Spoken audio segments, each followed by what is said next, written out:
الحمدللہ والصلاة والسلام علی رسول اللہ وعلی آلہ وصحبہ وموالہ۔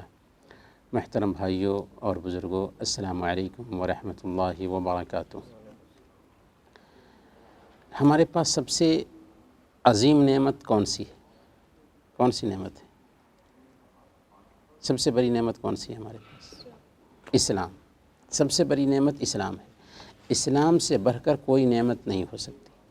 اسلام سب سے بڑی نعمت کیوں ہے؟ اس لیے کہ اسلام ہی ہے جو دنیا میں ہمیں سکون فراہم کرتا ہے، اور مرنے کے بعد اللہ نے چاہا تو جنت میں داخل کرے گا۔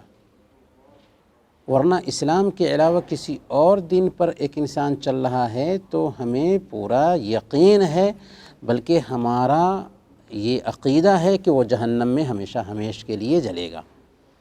تو کیا اس نعمت پر عمل کر لینا کامیابی کی گارنٹی ہے؟ اس کے اندر نہیں۔ اس کے بعد بھی دو کام اور ہے جو اللہ تعالیٰ نے سورہ العصر میں بیان کیا ہے کامیابی کے لیے، کہ ایمان کو سیکھ لیں، ایمان کو جان لیں، ایمان پر عمل کرنے لگ جائیں، اور پھر اس کے بعد ایمان کی طرف دوسروں کو بلائیں بھی۔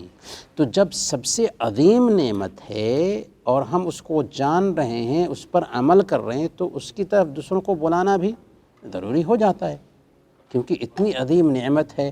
تو ہم جب اس پر عمل کر رہے ہیں تو دوسروں کو بھی دعوت دینا ضروری ہے۔ اس کا فائدہ کیا ہوتا ہے؟ ہم نے کل بتایا تھا کہ سب سے بڑا فائدہ یہ ہے کہ اس کے ذریعہ ہم ایسے افراد تیار کر لیتے ہیں جو ہمارے لیے کام کرتے ہیں۔ ملٹی لیول کمپنیوں میں کیا ہوتا ہے کہ بہت سارے لوگوں کو آپ شیئر میں شریک کراتے ہیں، اور جو لوگ بھی شیئر میں شریک ہوتے ہیں وہ آپ کے لیے بھی پروفٹ کا ذریعہ بن جاتے ہیں۔ حالانکہ ملٹی لیول سروس میں حصہ لینا حرام ہے، ناجائز ہے، وہ کمائی بھی حرام ہے، لیکن اللہ تعالیٰ نے دعوت کے ذریعہ ایسا سسٹم رکھا ہے کہ اگر آپ کسی کو کسی بھلائی کی طرف بلاتے ہیں، وہ بھلائی کا کام کرنے لگ جاتا ہے، پھر وہ دوسروں کو بولتا ہے، دوسرا تیسرے کو بولتا ہے، یہاں تک کہ یہ چین بن جاتا ہے۔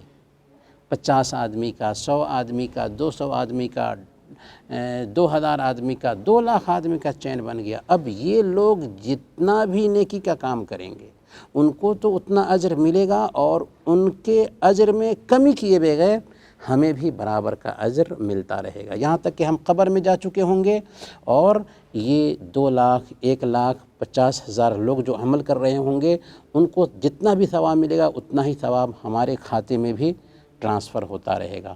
یہ کب ملتا ہے ایسا؟ جب کہ ہم اس دین کی طرف دوسروں کو دعوت دیتے ہیں۔ یہ بات میں اپنی طرف سے کہہ رہا ہوں، نہیں، صحیح مسلم کی روایت ہے، اللہ کے نبی صلی اللہ علیہ وسلم نے بیان فرمایا، من دعا الی ھدی کان لہ من الاجر مثل اجور من تبعہ لا ينقص ذلک من اجورہم شیئا، کہ جو آدمی کسی بھلائی کی طرف بلاتا ہے اس کو اتنا ہی اجر ملتا ہے جتنا کرنے والے کو ملتا ہے، اور کرنے والے کے اجر اور ثواب میں کٹوتی نہیں کی جاتی۔ میں نے ابھی کوئی بات بتائی ہے، آپ اس پر عمل کرتے ہیں اور پھر دوسرے کو بھی بتاتے ہیں، دوسرا آدمی بھی عمل کرنے لگ جاتا ہے، تو آپ کو تو اپنا ثواب ملا ہی، اس کا بھی ثواب برابر کا مل جاتا ہے، اور اس کے ثواب میں کمی نہیں ہوتی ہے۔ تو گویا کہ 2 آدمی آپ کے پاس ہو گئے کام کرنے کے لیے۔ ایسے ہی تیسرے آدمی کو آپ نے فجر کی نماز کے لیے کہا، فجر کی نماز کے لیے وہ آنے لگا، اب 3 آدمی آپ کے پاس ہو گئے نیکی کا ذریعہ۔ 1 آدمی آپ اکیلے نہیں عمل کر رہے ہیں، بلکہ 3 آدمی کا اجر اور ثواب آپ کو مل رہا ہے۔ ایسے ہی چین بڑھتا جائے گا اور اجر اور ثواب میں اضافہ ہوتا جائے گا۔ تو یہ ہے پیارا دین جو ہمیں اس پر اجر اور ثواب دیتا ہے۔ لیکن اگر ہم اس بھلائی کا کام نہیں کرتے، دعوت کا کام نہیں کرتے ہیں، تو کیا اس کا نقصان نہیں ہے؟ اس کا نقصان بھی ہے۔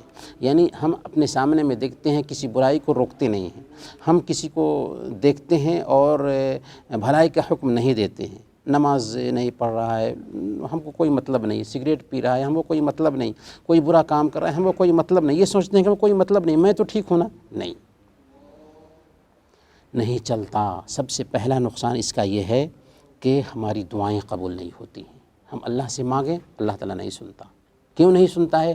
اس لیے کہ ہم اپنے آس پاس میں برائی دیکھتے ہیں اور روکتے نہیں ہیں۔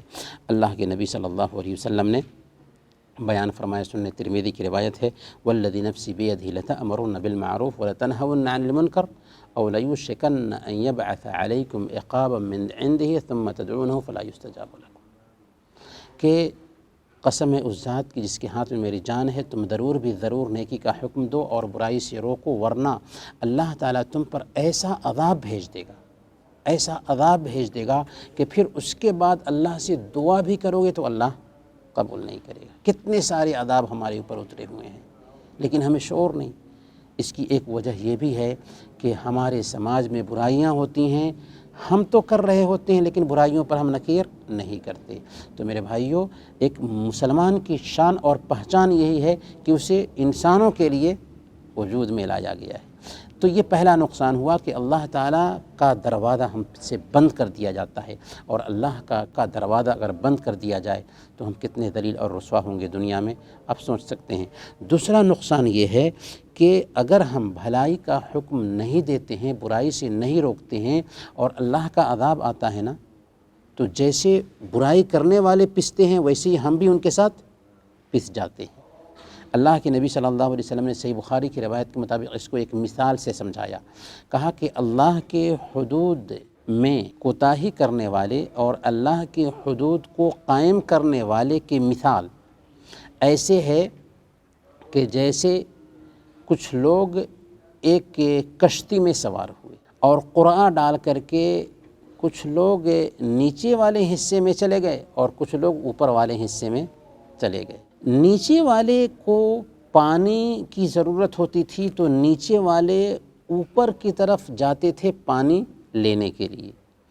اب جب اوپر کی طرف جاتے تھے تو اوپر والوں کو ناگوار گزرتا تھا، برا لگتا تھا کہ نیچے سے یہ لوگ اوپر کیوں آتے ہیں پانی لینے کے لیے۔ نیچے والوں نے ارادہ کیا کہ کیوں نہ ہم نیچے ہی میں سوراخ کر لیتے ہیں اور نیچے سے ہی پانی نکال لیں گے۔ چنانچہ وہ سوراخ کرنے کے لیے آتے ہیں۔